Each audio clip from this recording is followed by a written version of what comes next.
Alors vous savez, il y a un message que j'ai envie de faire passer, quelque chose dont je suis absolument certain, où j'ai une conviction énorme en moi, c'est que quoi qu'on veuille dans la vie, quel que soit l'objectif qu'on veut atteindre et qui finalement nous emmène à notre vision, c'est possible d'y arriver. En tout cas, c'est possible de s'en rapprocher un maximum, de s'en rapprocher tellement, de l'atteindre et d'être un peu époustouflé par ce qu'on a réussi à faire. Et je crois que c'est vraiment ça le sens de la vie, quand on réussit à être fier de soi, quand on réussit à être au final émerveillé par ce qu'on a fait, parce qu'on a été capable de faire, bah c'est juste top. Aujourd'hui, je pense que pour l'immense majorité des gens, c'est pas possible. C'est-à-dire que même si on est dans une société où on a plein de films hollywoodiens ou à la télé, on va nous répéter qu'il faut s'accrocher à ses rêves, à ce genre de choses, dans la réalité, c'est tout autrement. Oui, il faut rêver. Oui, il faut rêver. Oui, il faut avoir des rêves. Mais les faits sont que quand vous allez dire à quelqu'un « Ok, je vais démissionner,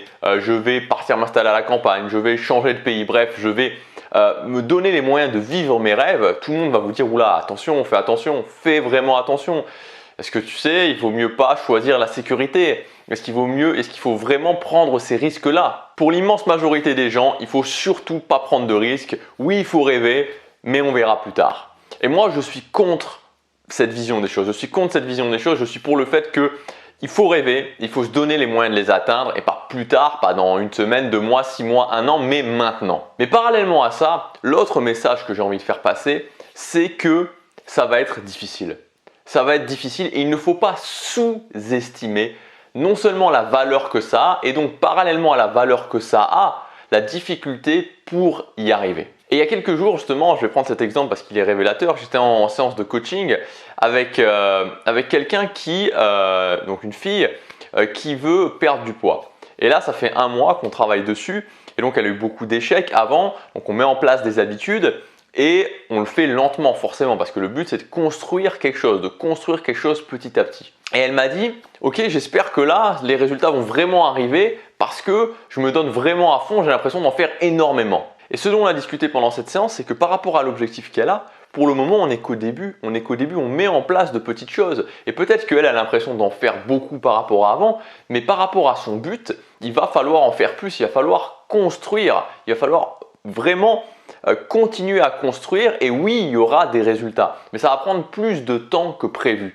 parce qu'il faut plus d'investissement et que dans son cas, il vaut mieux construire petit à petit. Et c'est ça le truc. Le truc, c'est qu'il ne faut pas sous-estimer l'investissement général qu'il va falloir pour atteindre un objectif. Et on a vraiment trop tendance à faire ça et je m'inclus dedans, c'est-à-dire que par rapport à un objectif, par rapport à des objectifs qui ont de la valeur, c'est-à-dire avoir un couple inspirant, être plus sociable, réussir à avoir ce job qui nous plaît, réussir à monter un business, bref, par rapport à ces trucs qui ont beaucoup de valeur, réussir à avoir un physique qui nous plaît, on pense que l'investissement nécessaire va être beaucoup plus faible que ce qu'il est en réalité. Et l'investissement, ça représente quoi? Ça représente le temps, ça représente l'énergie, ça représente les pensées, ça représente l'argent qu'il va falloir mettre justement pour atteindre cet objectif. Donc mon message il est double, c'est de vous dire que oui c'est possible, oui c'est faisable et vous pouvez même selon moi vous devez le faire, mais qu'en même temps ça va demander un investissement important, certainement plus important que ce que vous pensez. Et donc dans cette vidéo je voudrais vous partager 7 vérités difficiles à admettre pour l'atteinte de ces objectifs. Alors je sais que c'est pas forcément une vidéo c'est pas une vidéo ni optimiste ni pessimiste. Pour moi c'est une vidéo, pour moi je suis un optimiste dans le sens où je sais que c'est possible, mais j'ai envie aussi d'avoir ce message pour moi qui est un message de vérité, de dire que il va falloir faire des choses que les autres ne sont pas prêts à faire. Et c'est de ça dont on va parler dans cette vidéo. La première vérité, c'est tout simplement que les résultats que j'ai aujourd'hui, les résultats que vous avez aujourd'hui par rapport à vos objectifs, donc là on est à la fin de l'année, donc c'est le moment vraiment de faire le bilan, et les résultats par rapport à ces objectifs, c'est tout simplement le pur produit de vos actions. Et j'adore me dire ça, j'adore me dire qu'il n'y a aucune injustice. Alors bien sûr on peut se dire, oui mais il y a des gens qui partent avec des avantages par rapport à moi. Oui bien sûr, c'est vrai que dans une catégorie précise, le sport, social, business, bref ce que vous voulez, il y a plein de gens qui partent avec beaucoup plus d'avantages que vous. Il y a plein de gens qui partent avec des désavantages par rapport à vous, bien sûr. Mais on peut en débattre des heures, ça ne changera strictement rien. Encore une fois, c'est vous par rapport à vous, c'est moi par rapport à moi. Donc ça veut dire que par rapport à vous-même, les résultats que aujourd'hui vous avez sont le pur produit de l'investissement et donc des actions que vous avez prises par rapport à vos objectifs. Donc c'est juste génial. C'est-à-dire que c'est une synthèse. Les résultats que vous avez, c'est simplement une synthèse de l'investissement et de vos actions que vous avez mis par rapport à un objectif donné. Donc si aujourd'hui, vous n'avez pas les résultats qui vous conviennent, l'idée c'est pas de se dire qu'est-ce qu'il y a par rapport à moi, pourquoi je n'y arrive pas, c'est difficile. Non, c'est de se dire ok, c'est juste un résultat, c'est juste la matérialisation dans la réalité des actions que j'ai prises, des actions que j'ai fait au cours de l'année. Donc si je veux augmenter ces résultats, si je veux avoir des nouveaux résultats, il faut simplement que je m'investisse plus, que je mette plus de bois dans le feu et que je prenne de nouvelles actions et donc je vais pouvoir augmenter mes résultats. C'est aussi simple que ça. À un moment donné, les résultats que vous avez sont, par rapport à vous, sans se comparer aux autres, le pur produit de vos actions. Deuxièmement, si vous voulez atteindre vos objectifs, si vous voulez atteindre des objectifs en général, il faut impérativement devenir un fan de la nouveauté. On est dans une société où tout le monde passe son temps à penser, à faire, agir de la même façon encore et toujours. Donc vous devez, s'il y a une chose à retenir, peut-être c'est s'il y a une chose, si aujourd'hui vous sentez que vous n'arrivez pas à atteindre vos objectifs, que vous sentez que ça a été difficile cette année, une chose que vous devez faire et qui à elle seule peut régler énormément de choses, c'est mettre de la nouveauté dans votre vie. Faire de nouvelles activités, tester de nouvelles choses, vraiment emprunter des chemins que vous n'avez pas empruntés avant, peu importe la nature de ce chemin-là. Parce que quand vous faites ça, même si vous faites juste ça, que vous faites de nouvelles choses, que vous rencontrez de nouvelles personnes, vous allez forcément devoir changer votre manière de voir les choses. C'est obligatoire. En insérant de la nouveauté dans votre vie, vous allez changer, et de la nouveauté régulièrement, vous allez changer votre manière de voir les choses. Et ce qui bloque beaucoup de gens dans l'atteinte de leurs résultats, c'est que, c'est fascinant de voir qu'il y a, fascinant, je ne sais pas si c'est le mot, mais en tout cas, ouais, c'est quasiment fascinant de voir qu'il y a des gens, vous les prenez à 20 ans, vous les prenez à 30 ans, vous les prenez à 40 ans, 50 ans, 60 ans, ils pensent exactement de la même façon. C'est-à-dire qu'à 60 ans, ils pensent exactement la même chose que ce qu'ils pensaient à 20 ans. Et donc, on ne voit pas 60 ans, 20 ans. Et donc, forcément, s'ils pensent la même chose, ils agissent de la même façon et donc ils ont exactement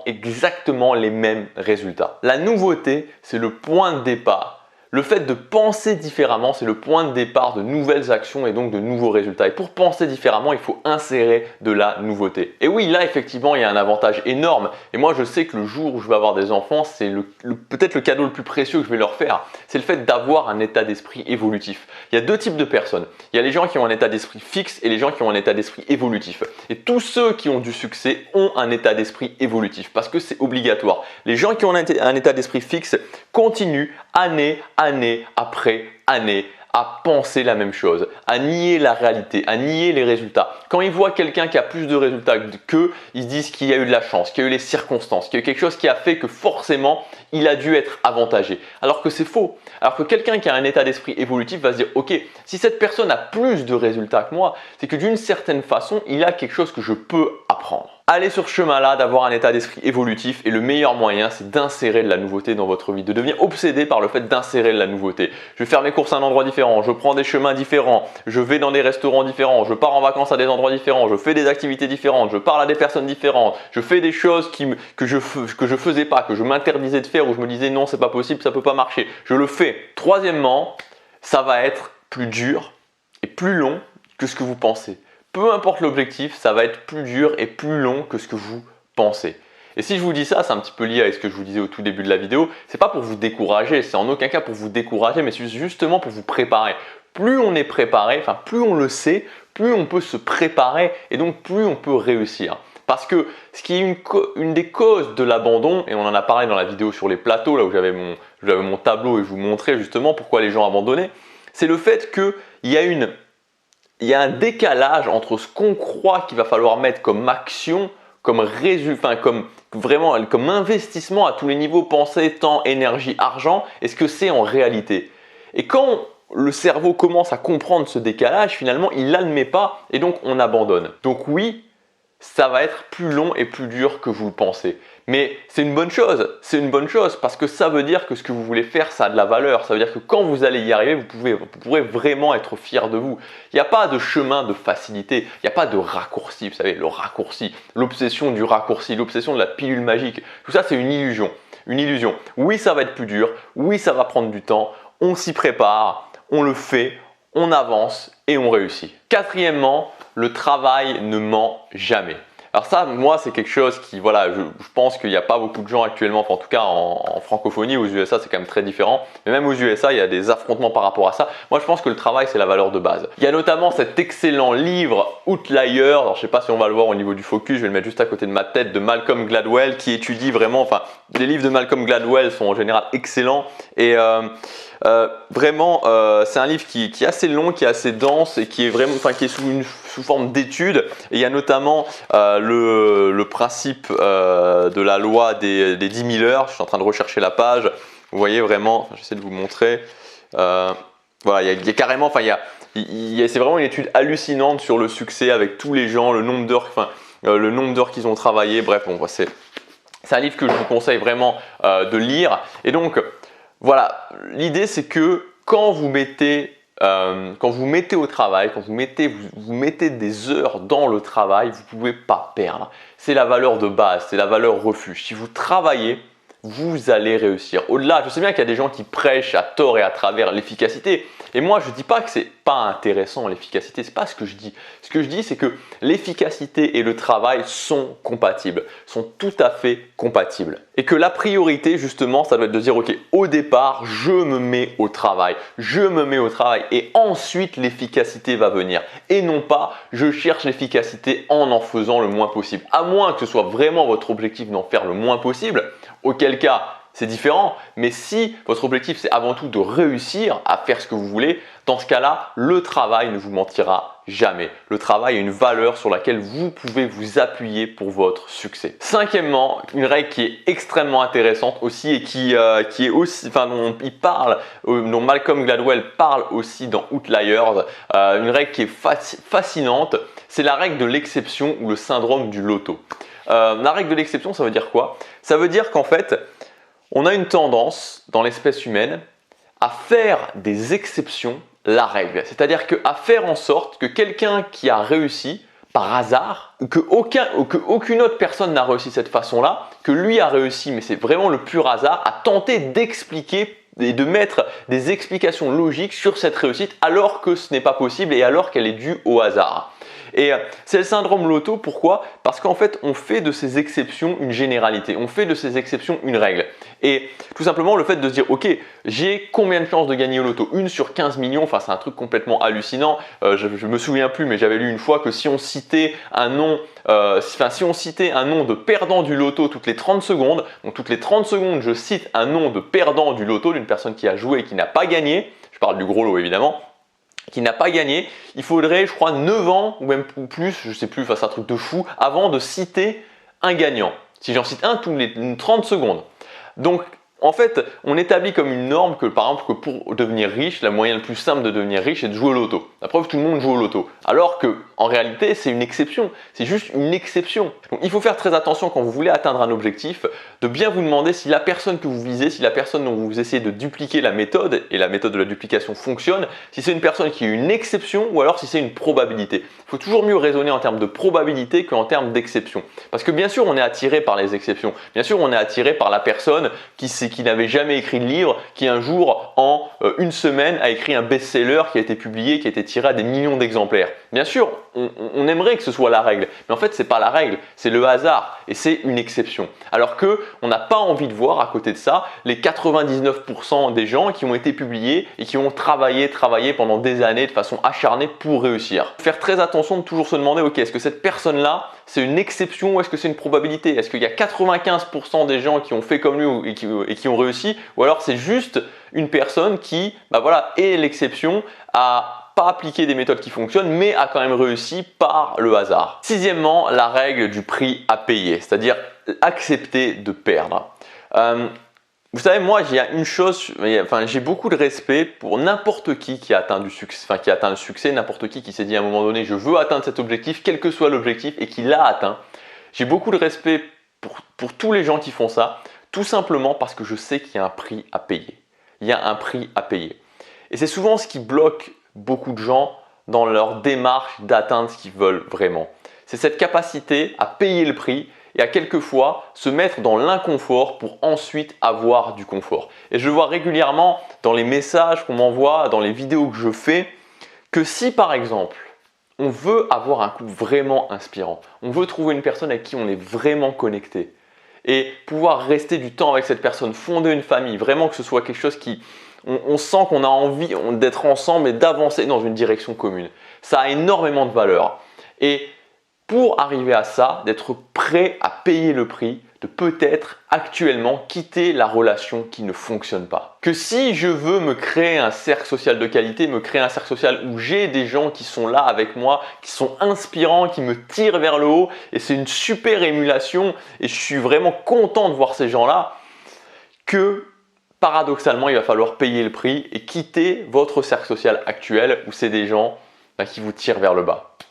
Que si à un moment donné vous voulez avoir un corps dont vous êtes fier, qu'il va falloir payer le prix en travaillant, en refusant des fois de sortir, en refusant des repas, en refusant de rester à rien faire et de justement avoir de la rigueur, avoir de l'autodiscipline, faire du sport, manger sainement. Que à un moment donné, si vous voulez atteindre un rêve, quelque chose qui vous tient énormément à cœur, il va falloir payer le prix. Parfois en quittant votre job, parfois en déménageant, parfois en faisant ce saut dans le vide où on ne sait pas trop où ça va nous amener, mais on sait que si on ne le fait pas, on restera bloqué et qu'on ne pourra pas atteindre ce qu'on veut. Et cette notion du prix à payer, c'est quelque chose qui est difficile à admettre, c'est quelque chose qui est difficile à faire aussi, mais c'est un switch obligatoire que tous les gens qui ont du succès connaissent et font. Je suis prêt à payer le prix. Je suis prêt à mettre sur la table l'argent. Entendons-nous, c'est imagé, c'est au sens figuré, quoique des fois ça peut ne pas l'être, mais je suis prêt à mettre ce que j'ai sur la table, à être prêt à le perdre pour aller vers un mieux. Et si on n'est pas prêt à ça, si on n'est pas prêt à perdre avant de gagner, alors on ne peut pas y arriver. On ne peut pas tout emporter avec nous, on ne peut pas être dans le consensus permanent. Il faut pouvoir faire des choix, prendre des décisions qui parfois sont difficiles, prendre des décisions où parfois on n'a aucune idée si ça va fonctionner ou pas, mais le faire quand même pour arriver à ce qui compte vraiment pour nous. Et le jour où vous avez ce désir brûlant d'atteindre votre objectif, parce que derrière il y a une vision qui vous inspire tellement, quand vous avez ce désir brûlant en vous, alors vous le faites. Mince, il y a mon zombie qui vient de… J'ai acheté un petit zombie pour me rappeler de ce que je ne veux pas devenir, mais il n'est pas extrêmement stable en fait. Et dernier point, 7e vérité qui est un petit peu liée à celle qu'on a vue, c'est être prêt à prendre des risques. Aujourd'hui, on est dans une société qui récompense les gens qui prennent des risques. Et je vous le dis d'autant plus facilement que moi, je viens d'une éducation, notamment par mon père, qui a été une éducation extrêmement sécuritaire. Gabriel, ne prends pas de risques. Gabriel, ne tente pas le diable. Gabriel, attention. Gabriel, qui trop en veut mal étreint. Gabriel, fais attention, ne prends pas de risques, ne prends pas de risques, ne prends pas de risques. Et ce que je peux vous dire, c'est que ma vie a véritablement changé. Alors, c'est quelque chose que je dis souvent, mais il y a plusieurs éléments vraiment qui ont fait que ma vie a changé. Mais c'est à partir du moment où j'ai dit, ok, je vais arrêter de faire une obsession de la sécurité, de me dire, ok, si je fais ça, est-ce que je suis sûr? Avant, je voulais être sûr, je voulais être absolument sûr de tout. Mais on n'est jamais sûr.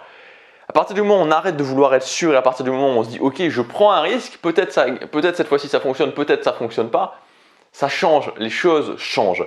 Et on le voit bien, c'est-à-dire qu'on le voit bien avec notamment un secteur, la finance, enfin c'est pas vraiment la finance, mais quand vous voulez investir votre argent.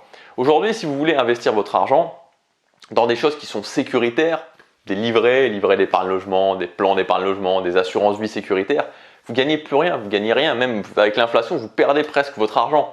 Alors que si vous prenez des choses qui sont risquées, comme par exemple la bourse, à moindre mesure l'immobilier, mais il faut quand même prendre des risques, vous allez pouvoir gagner beaucoup plus. Donc cette notion de risque, elle est essentielle et cette notion de risque, elle est nécessaire pour justement atteindre ce que vous voulez. Vous ne pourrez pas toujours être sûr, vous ne pourrez pas vous dire « je veux être sûr avant de faire ce pas en avant ». Parce que si vous voulez être sûr avant de faire ce pas en avant, vous ne le ferez tout simplement jamais. Et si vous ne le faites jamais, vous n'allez pas atteindre ce que vous voulez. Voilà pour cette vidéo. Alors, cette vidéo peut paraître un petit peu dure et c'est pas le cas en fait. Franchement, c'est pas le cas. C'est pas une vidéo qui est dure, c'est une vidéo où simplement je veux ne pas donner la vérité absolue. Parce que vous savez, moi je ne crois pas à ce concept de la vérité absolue. Je ne pense pas avoir la vérité absolue. Je ne pense même pas qu'il y ait une vérité absolue.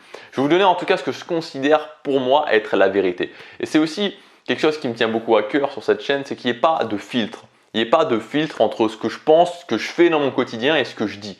Ce que je pense, ce que je fais dans mon quotidien, c'est ce que je dis sur cette chaîne. C'est ce que je m'applique à moi-même. C'est ce que je m'applique pour la réussite de mes objectifs, pour créer une vie qui m'inspire vraiment. C'est juste ça. Donc, je vous donne ma vérité comme je la ressens. Et peut-être que je me trompe, je ne sais pas. Mais en tout cas, ce qui est sûr, c'est que je pense que c'est clairement possible de créer la vie qu'on veut. C'est sûr. Pour moi, c'est sûr. Pour moi, c'est une évidence. Mais il faut être prêt à agir. Il faut être prêt à faire ce que les autres ne font pas. Il faut être prêt à se mettre au travail. Et je ne suis pas d'accord avec le discours qui dit « oui, vous pouvez le faire et ça va être facile, on va trouver des solutions ». Non, voilà, ça ne va pas être facile. Si c'était facile, tout le monde le ferait. Donc c'est la vérité, si c'était facile, en tout cas c'est ce que je pense être la vérité, si c'était facile, tout le monde le ferait. Il faut admettre que ça va être difficile, il faut admettre que ça va être un investissement, il faut admettre que voilà, va y avoir des doutes, va y avoir du challenge, mais qu'au final, on peut progresser, on peut s'améliorer pour passer ces challenges et pour atteindre ce qu'on veut. Et puis voilà, pour aller jusqu'à où on a envie de mener sa barque, mais dans tous les cas, être fier de soi au final. J'adore cette phrase de Gary Vaynerchuk qui dit « Pour moi, l'important, ce n'est pas ce que les gens pensent de moi aujourd'hui, mais c'est ce que les gens vont penser de moi le jour où ce sera la fin. » Et je garde ça en tête et gardez ça en tête. L'important, ce n'est pas ce que les gens pensent de vous aujourd'hui, ce que les gens vont dire de vous aujourd'hui. L'important, c'est le jour où vous serez sur votre lit de mort, le jour où ça sera plutôt le temps de votre légende, du souvenir que vous allez laisser, du souvenir éventuellement impactant que vous avez laissé. Qu'est-ce que les gens vont penser de vous? Et c'est là que le vrai bilan se fait, c'est pas maintenant. On peut tous créer la vie qu'on veut, on peut tous atteindre ses rêves à partir du moment où on s'en donne les moyens et on va le faire ensemble, on va faire ça ensemble pendant l'année 2018. Je vous dis à demain, chaque jour compte.